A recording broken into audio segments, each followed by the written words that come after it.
Hello welcome to Indians academy. ഇന്ന് നമ്മൾ നോക്കുന്നത് ഭരണഘടന ഭേദഗതിയുമായി ബന്ധപ്പെട്ട ഒരു പ്രീവിയസ് ക്വസ്റ്റ്യൻ ആണ്. ക്വസ്റ്റ്യൻ നോക്കിക്കഴിഞ്ഞാൽ എന്താണ്? ദേശീയ പിന്നോക്ക വിഭാഗ കമ്മീഷൻ, അതായത് national commission for backward classes. Okay, അതിന് ഭരണഘടനാപരമായിട്ടുള്ള പദവി നൽകിയ ഭേദഗതി ഏതാണ് എന്നുള്ളതാണ്. ഏതാണ് ഓപ്ഷൻ തന്നിട്ടുണ്ട്? 100, 101, 102, 103. ഏതാണ് ആൻസർ?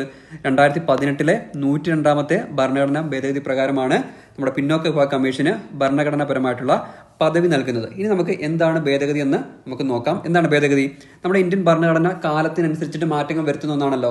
ആ മാറ്റങ്ങളെയാണ് നമ്മൾ ഭേദഗതി എന്നുകൊണ്ട് ഉദ്ദേശിക്കുന്നത്. ഓക്കെ, ഇനി ഈ ഭേദഗതി ഇന്ത്യൻ ഭരണഘടനയിൽ ഏത് ആർട്ടിക്കിളിലാണ് ഉൾക്കൊള്ളിച്ചിരിക്കുന്നത് വെച്ചാൽ ഏത് ആർട്ടിക്കിളാണ് ഈ ഭേദഗതിയെ പറ്റി പറയുന്നത്?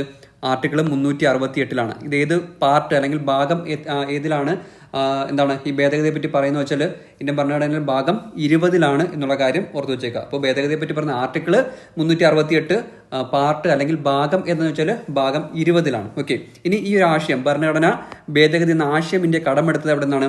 ദക്ഷിണാഫ്രിക്കയിൽ നിന്നാണ്. ഇതെല്ലാം പ്രീവിയസ് ക്വസ്റ്റ്യൻ ആണ്. ഇനി എന്താണ് ഈ ഭരണഘടന ഭേദഗതി? പ്രധാനമായിട്ടും 3 രീതിയിൽ ചെയ്യാം. ഓക്കെ, അപ്പോൾ ഭരണഘടന ഭേദഗതി ചെയ്യുന്നത് പ്രധാനമായിട്ടും 3 രീതികളിലാണ്. ഒന്നെന്താണ്? പാർലമെന്റിന്റെ സാധാരണ ഭൂരിപക്ഷം അല്ലെങ്കിൽ സിമ്പിൾ മെജോറിറ്റി ഓഫ് പാർലമെന്റ്. പിന്നെ എന്താണ്? രണ്ടാമത്തെ എന്താണ്? പാർലമെന്റ് പ്രത്യേക ഭൂരിപക്ഷം അല്ലെങ്കിൽ സ്പെഷ്യൽ മെജോറിറ്റി ഓഫ് പാർലമെന്റ്. അതായത് സ്പെഷ്യൽ മെജോറിറ്റി എന്ന് പറഞ്ഞാൽ എന്താണ്?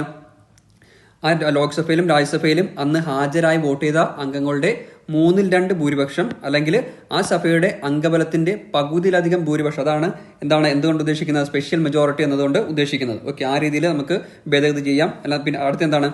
പാർലമെന്റിന്റെ പ്രത്യേക ഭൂരിപക്ഷവും പകുതിയിലേറെ സംസ്ഥാനങ്ങളുടെ നിയമനിർമ്മാണ സഭകളുടെ അംഗീകാരം ഉണ്ടെങ്കിൽ എന്താണ് ഭരണഘടന ചില വിഷയങ്ങളിൽ ഭേദഗതി ചെയ്യാം. അപ്പോൾ ഈ മൂന്ന് കാറ്റഗറിയാണ്, 3 രീതിയിലാണ് എന്താണ് ഈ ഭരണഘടന ഭേദഗതി ചെയ്യുന്നത് എന്നുള്ള കാര്യം ഓർത്തിരിക്കുക.